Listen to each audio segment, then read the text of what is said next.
Easy angle break ang ginagawa dito ni Mr. Aguan. Jersey number 23 laban sa Rugs versus Matt KR. Back to back nga naman, sabayan mo pa ng kanyang 3-point shot na talagang swak na swak at walang sabit ito. Ito na, Matt KR versus Rugs. Jump ball, Mr. Langido at Bagahan Sol. Nakuha agad ito ng team Matt KR at naka-easy 2 points ni jersey number 5, Mr. Maanggi. Sa team Rugs naman, Mr. Ukay, import ng Rugs. Sayang at not counted dahil una, natawagan na ng foul ng referee. Jersey number 24, Mr. Aguan, easy drive sa ilalim at nakakuha ng 2 points. Import plays naman dito, kaso nga lang supalpal ang import ng Matt KR na si Mr. Idol sa import ng Rugs na si Mr. Ukay. Unang 3 points agad dito ang ginawa ng Team Rugs at nakuha nga ito ni Mr. Plaza. 3-point shot, swak na swak. Import ng Rugs, maganda ang pinakita dito matapos itong kumuha ng inside shots. Bumay pa ang import ng Matt KR na si Mr. Idol. Big man ng Matt KR si Mr. Pintin, kumuha ng long shot 2 points, pasok, swabing swabe. Nahihirapan naman ang Team Rugs mag-score mula sa labas at mag-drive. Kapag hindi pumapasok ang mga outside shot, parang nawawala ang kanilang offensive flow. Pagdating sa pag-drive, matindi ang depensa ng kalaban kaya nahihirapan silang makapasok sa baskets. Kailangan nila ng maraming movement at mas maganda pang ball distribution para makahanap ng open lanes at maging epektibo ang mga scoring points ng Team Rugs. Pass play nga, ito ang pass break plus 2 points ng kanilang import. Ito, unti-unti silang nakakakuha ng connection sa ilalim. Kinakalabaw na nga ng sentro ng Rugs ang depensa ng Matt KR. Nakakuha nga ito ng 2 points plus counted points. Unti-unti nang bumabawi ang Team Rugs sa ilalim at sa pag-drive kaya easy 2 points naman ito ng kanilang puntos. Starting of third quarter at na-ankle break nga ang import ng Rugs na si Mr. Ukay. Napakaswabe, sinabayan pa ng 3-point shot. Pagpasok ang third quarter at muling nahirapan mag-score ang Team Rugs. Sa mga nauunang atake, maraming error shots at ang nangyayari, mga tira na hindi tumatama sa ring, mga outside shots na malayo at mga drive na nahihirapan silang tapusin. Ang depensa ng Matt KR medyo solid kaya't nahihirapan mag-execute ang mga Rugs sa kanilang opensa.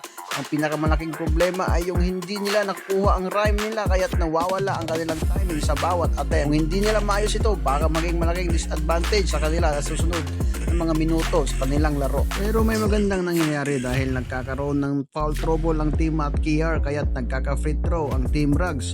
Kung magagamit nila ito, malaking pagkakataon na makakuha ng puntos at makabawi sa depensa ng kalaban. Kailangan lang nilang maging maingat at i-maximize ang mga free throws para makabalik sa laro. Ito na ang mga big man sa ilalim, pasahan lang ng pasahan, hindi lang basta-basta, bawat pass may purpose. Ang ganda ng teamwork, bawat isa naghahanap ng open na kakampi kaya naman tuloy-tuloy ang points sa ilalim. Team Matt KR patuloy na nagsisi-score at hindi nagpapahinga mula sa mga alley-oop passes hanggang sa mga inside drives. Pinapakita nila ang galing sa bawat galaw. Hindi lang sila basta dumadaan, bawat play may purpose, naghahanap ng open shot at laging may option. Ang teamwork nila flawless, bawat player alam kung kailan ipapasa at kailan aatake. Kaya naman tuloy-tuloy ang puntos at lumalakas ang kanilang momentum sa mga inside shots. Import ng Team Rugs, kumuha ng counted shots sa drive. Napakaangas pero sayang hindi nakuha ang free throw. Pangdagdag na sana sa kanilang puntos. Ace player ng Team Matt KR, Mr. Aguan, talagang inahataw ang laro. Unang-una, ankle breaker ang ginawa na nakabali ng depensa tapos biglang lilipad para sa isang perfect jump shot. Pero hindi lang yan, sumalpak pa ng long 3-point shot. Ang kombinasyon ng skill at confidence walang tatalo. Siya ang bumibida sa court at hindi lang basta scorer kundi nagdadala ng excitement sa bawat galaw. Big man ng Team Rugs, inaararo na ang ilalim, walang takot na pinapakita ang lakas sa paint para makapuntos sa bawat rebound at putback. Talagang hindi matitinag, puno ng lakas at determinasyon sa ilalim para lamang makapuntos at makahabol. Sinubukang banggay ng Team Matt KR ang big man ng Team Rugs. Kahit na natumba, nice recovery naman dahil nakascore ito ng 2 point. Patapos na ang laro at mukhang nagiging simple na lang ang mga scoring points ng Matt KR. Kahit papaano, pinapakita pa rin ang kanilang diskarte sa court. Mabilis na ang mga pasa at mga tamang shots na lang. Kahit sa huling minuto, pinapakita nila ang kanilang lakas. Sa huli, nanalo ang Matt KR. Ang ganda ng teamwork nila mula sa depensa hanggang sa opensa. Pinapakita nila ang tamang kombinasyon ng plays para makakuha ng panalo. Hindi lang basta scoring kundi bawat galaw ay may purpose.